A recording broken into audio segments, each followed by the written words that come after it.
Saudi আরবের রিয়াদে অবস্থিত বাংলাদেশ দূতাবাস।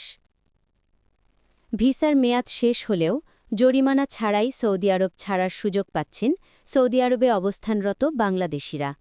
ভ্রমণ, ওমরা, ট্রানজিট ও ফাইনাল এক্সিট ভিসাধারীদের জন্য এ বিশেষ সুবিধার ঘোষণা দিয়েছে সৌদি সরকার।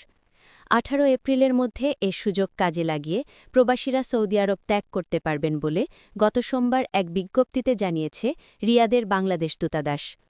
বিজ্ঞপ্তিতে বলা হয়েছে, সৌদি আরবে অবস্থানরত বাংলাদেশি নাগরিক যাদের ভিসার মেয়াদ গত 25 ফেব্রুয়ারি শেষ হয়ে গেছে এবং আঞ্চলিক পরিস্থিতির কারণে সময়মতো দেশ ছাড়তে পারেননি, তাদের জন্য সৌদি কর্তৃপক্ষ এ সুযোগ দিয়েছে।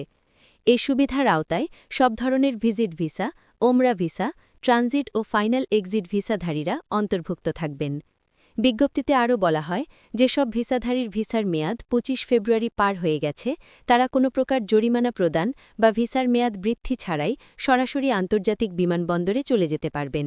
এক্ষেত্রে বিমানের টিকিট নিয়ে সরাসরি এয়ারপোর্টে গেলেই দেশ ত্যাগ করা সম্ভব হবে এবং এর জন্য আগে থেকে কোনো বাড়তি প্রক্রিয়ার প্রয়োজন হবে না।